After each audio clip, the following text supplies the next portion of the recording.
close it up with a story. It's a story about some trees.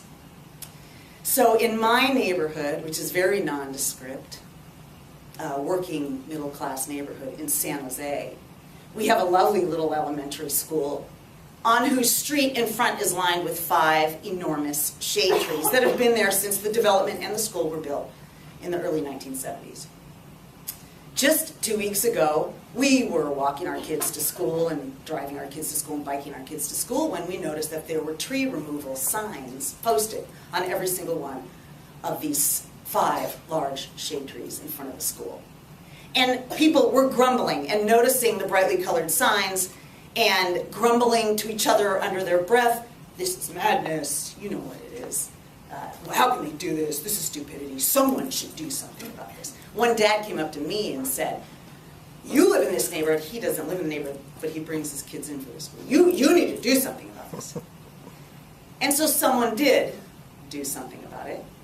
I grabbed one of the signs off one of the trees and took down all the information. And I called the property owner, who happens to be the school district. And I got the right person on the phone, and the person explained to me that the city had told her that the sidewalks need to be fixed. They're in bad disrepair and dangerous. And the easiest way to do that, because it's the tree roots that are pulling up the sidewalk and making it dangerous, is to cut down all the trees, dig out the tree roots, and reload the sidewalk. To which, of course, I said, "Oh, baloney, there's got to be a better way." And so I got the information, hung up the phone, and then found every email that I could for people in the neighborhood as well as school families, and just sent out the information. Here's how you contact the city arborist, here's how you protest, and here's who to call at the school district to offer alternatives. This small act of civil participation has blossomed into one of those diverse and mixed up strategies that we're hoping to inspire, that I believe will help spur financial protection and neighborhood connectedness and educational attainment. And here's why I say that. By protesting the tree removal, these 5 trees, if we succeed, we may protect income, because my view is that every big shade tree that gets dumped in a neighborhood drops the property value, your asset in your home, by $10,000 or $20,000, maybe more, depending on the size of the tree. If we protect these trees, we're protecting assets among the homeowners in our community. We're protecting their finances. Community connectedness, yeah, neighbors have been coming out, they've been walking the sidewalk, they've been looking at the damage, they've been coming up with alternatives.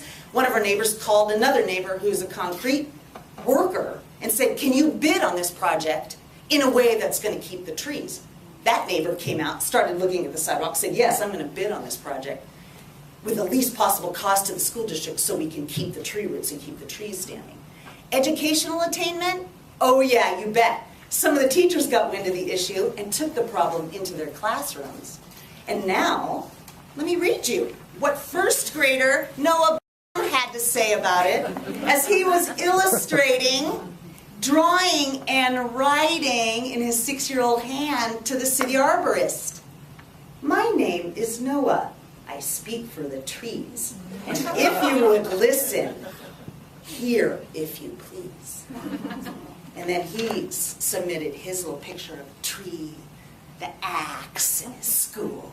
And then 3rd grader Calif, please, save our trees. Jumpstart your heart, not your chainsaw."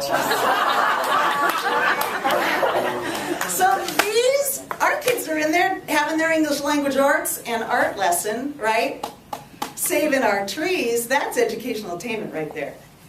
So, those are just a few ideas that you'll see in that report to help stimulate your thinking about some of the strategies that you'll go back and communicate to your loved ones and friends and colleagues in your area, to your neighbors, to your donors, to your donees, to your employees, and to the residents that you serve. So I want to thank you very much for coming today.